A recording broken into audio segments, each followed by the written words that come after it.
कमरा फूलों से सजा था, रोशनी मंद थी और हवा में खुशबू तैर रही थी। आज संध्या की सुहाग रात थी, उसकी जिंदगी का सबसे खूबसूरत पल। लाल जोड़े में सजी, सिर झुकाए वो अपने पति राघव के आने का बेसब्री से इंतजार कर रही थी। हर मिनट उसके दिल की धड़कन तेज कर रहा था। आंखें बार बार दरवाजे की तरफ उठ जाती, जैसे अगला पल ही उसके जीवन की नई शुरुआत लेकर आएगा। लेकिन तभी कमरे में कुछ अजीब सी सरसराहट गूंज उठी। संध्या का दिल धक से रह गया। आवाज पलंग के नीचे से आ रही थी, जैसे कोई धीरे धीरे सांस ले रहा हो। वो कांपती उंगलियों से पलंग के नीचे झांकने लगी और अचानक उसकी सांसें रुक गईं। फर्श पर टूटी हुई लाल चूड़ियों के टुकड़े बिखरे पड़े थे। एक पल के लिए उसकी आंखों को लगा जैसे उन्हीं चूड़ियों के बीच से किसी का सफेद हाथ बाहर निकला और पल भर में गायब हो गया। संध्या का चेहरा पीला पड़ गया। वो पीछे हट गई और डर के मारे सिसक उठी। तभी दरवाजा धीरे से खुला। राघव कमरे में आया, मुस्कुराते हुए, शांत और आत्मविश्वासी। क्या हुआ संध्या? उसने पूछा। संध्या कांपती आवाज में बोली, पलंग के नीचे मैंने किसी को देखा, टूटी हुई चूड़ियां और एक हाथ। राघव हल्का हंस पड़ा। अरे तुम्हें वहम हो गया है, ये सब तुम्हारी थकान का असर है। वो प्यार से बोला, अब सो जाओ। लेकिन नींद संध्या की आंखों से कोसों दूर थी। रात बीतती गई और उसके कानों में बार बार वही सरसराहट गूंजती रही। सुबह जब वह उठी, राघव कहीं दिखाई नहीं दिया। उसने डरते हुए पलंग के नीचे झांका, वहां कुछ नहीं था। थोड़ी राहत मिली। वो बाथरूम गई और जब वापस आई, दरवाजे की दहलीज पर वही टूटी हुई लाल चूड़ियां रखी थीं। उसके कदम जैसे जमीन में जम गए। संध्या के मुंह से एक चीख निकल पड़ी। आवाज सुनकर उसकी सास लाजवंती जी दौड़ती हुई आईं। क्या हुआ बहू? संध्या कांपते हुए बोली, मां जी, ये चूड़ियां।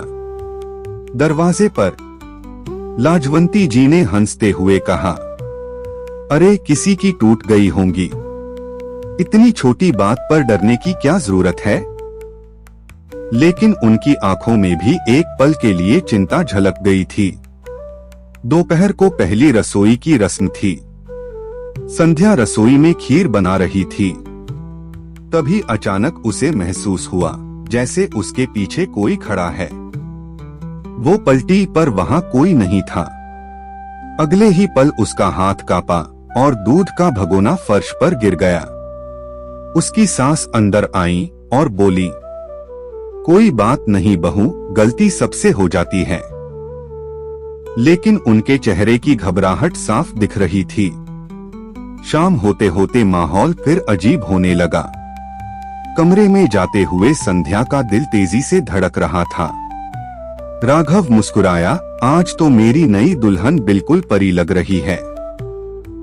संध्या ने मुस्कान की कोशिश की, पर डर उसकी आंखों में साफ था। तभी कमरे में फिर वही चूड़ियों की खनखनाहट सुनाई दी और पलंग के नीचे से फिर वही आवाज, धीरे धीरे, सांसों जैसी। संध्या ने साहस जुटाया और नीचे झांका और अगले ही पल उसकी चीख पूरे घर में गूंज उठी।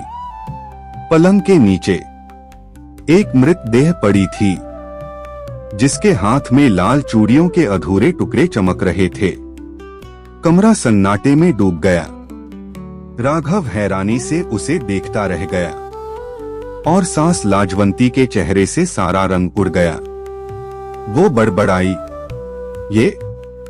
ये तो वही चूड़ियां हैं जो राकेश की पत्नी पहनती थी। संध्या ने कांपती आवाज में पूछा, मां जी, क्या राकेश भैया की पत्नी? लाजवंती की आंखों से आंसू बह निकले। हाँ बहू, वो 2 साल पहले इसी कमरे में वो आगे कुछ कह नहीं सकी।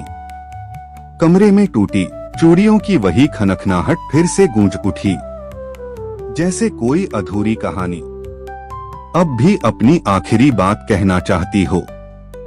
दोस्तों, क्या टूटी चूड़ियों का यह रहस्य अब भी खत्म हुआ, या ये आत्मा अब भी अपने सच की तलाश में है? इस कहानी का अगला भाग जरूर सुनिए, केवल इंस्पायरिंग अनसीन पर।